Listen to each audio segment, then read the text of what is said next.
The most challenging endeavor in the world is to live life on your own terms and circumstances. The majority of people live their entire lives under the terms and conditions of others.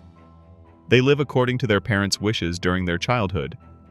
They live their lives in their classrooms according to the decisions of their teachers. They live in their home according to their spouse's wishes. They live according to their boss's wishes in the office. In their later years, they live according to their children's wishes. The majority of individuals in this world are unhappy because they always live according to the wishes of others. They are frequently frustrated because they have never felt free in their lives. Success, on the other hand, must exist in any human soul. Success creates a sense of confidence, security, and well-being, the ability to make a bigger contribution. Both hope and leadership are needed. You, your organization, your company, your ambitions, desires, and even entire civilizations will perish if you don't succeed. Success is essential because it allows you to keep going. Success should not be reduced to a non-essential metric. It is not unimportant. It is crucial. And it should be treated as such. If you fail to care for your children, the state will step in and take care of them. If an individual or a group wishes to continue, they must actively pursue their aims and objectives, or they will perish. The road to success is long and winding. It will teach you a lot of valuable life lessons. Maturity, on the other hand, is the ability to recognize and cherish such lessons, to learn something new from them, and to go on. In addition, this story will demonstrate that achievement has no bounds, regardless of age or gender. Eliza was a determined young woman. Eliza had a lot of goals and ambitions. Eliza was vivacious and upbeat. Eliza was a fantastic seamstress. She was also a fantastic dress and skirt designer. Eliza and her parents lived in a rundown neighborhood. Eliza's father worked as a clerk in a bank. Her mother worked as a school teacher.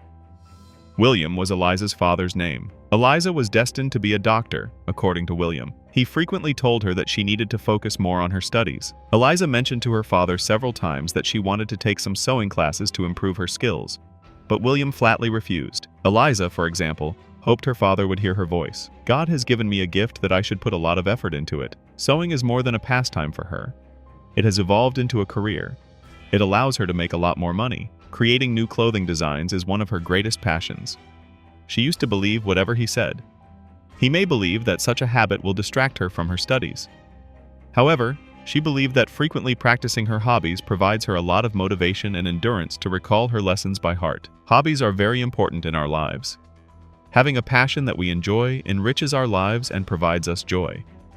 It provides us with something enjoyable to do in our spare time, while also providing us with the opportunity to learn new abilities. Finding something that interests you will make you more fascinating. People who have interests can share their experiences and stories with others. They also have specialized information that they can impart to anyone who shares their passion for the same subjects. Personal obsessions might help you become more patient in general. You must learn how to do something completely new in order to establish a new hobby. There will almost certainly be a learning curve, and you will need to be patient. Any activity in which a person can excel provides an opportunity for him to gain confidence and pride in his achievements. Taking up a certain career can help you avoid undesirable habits and time waste. Idle hands, according to legend, are the devil's workplace. If we have enjoyable hobbies to occupy our spare time, we are less inclined to waste it on useless or bad activities. To summarize, she will not be completely distracted by her craft. On the other hand, she was attempting to strike a reasonable balance,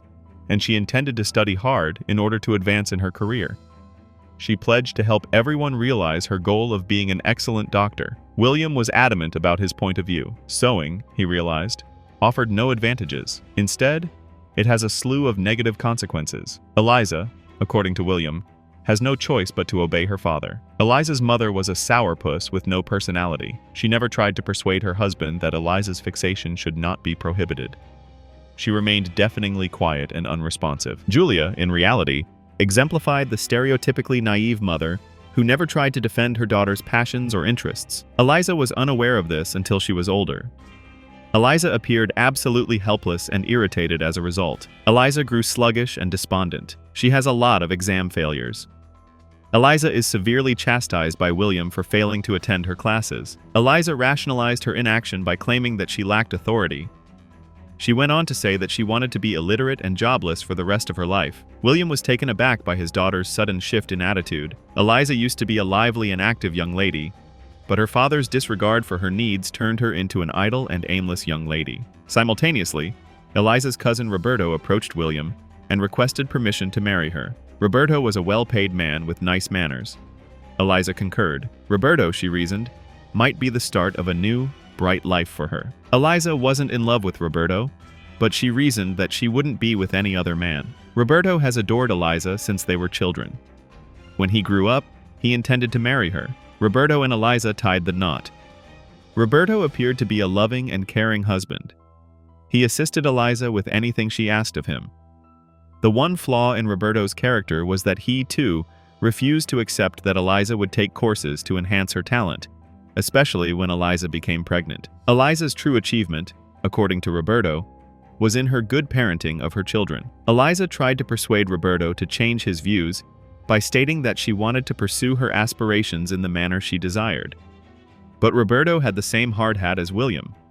When Eliza married Roberto, she lost the dream she had clung to. Roberto, she reasoned, would be her escape from her father's strictness. However, something unexpected happened. Eliza completely forgot about her hobby after giving birth to her two children, James and Adam. Roberto unfortunately passed.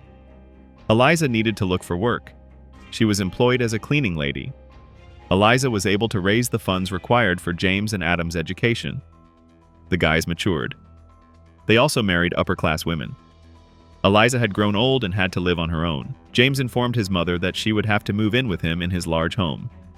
Eliza consented to accompany her son on his journey. When James's wife, Anna, refused to allow the elderly woman to live with him, he was shocked. James and Anna got into a fight, and Anna stated, "It's unbearable for her to live with this old woman, James. His mother is going to create a huge chasm between them, and they used to be able to enjoy their lives without the presence of others. She'll depart swiftly if she actually loves him. If she decides to stay with them for a longer amount of time, troubles will abound. Their lives will appear to be a living misery. She genuinely adores him.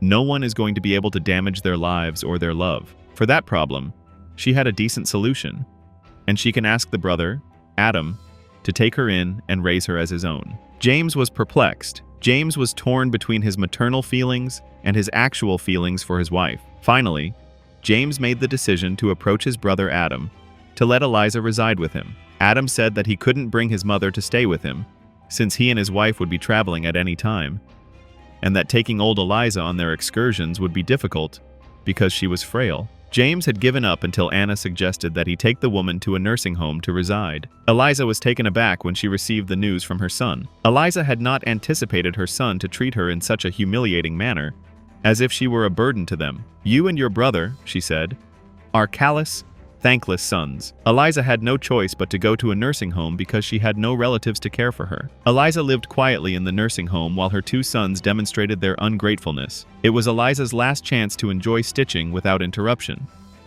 Despite her advanced age, Eliza was able to create beautiful clothing for her charming nursing home acquaintances. Dima, the institution's manager, was a huge fan of Eliza's designs. Dima took Eliza's creations and sold them in various clothing stores. Eliza made a substantial profit. People from all around the country approached her and requested her to design for them. Eliza finally achieved the success she had wished for since she was a child. This story tells us that with enough determination, even seemingly impossible miracles may be accomplished. Thank you for taking the time to watch this.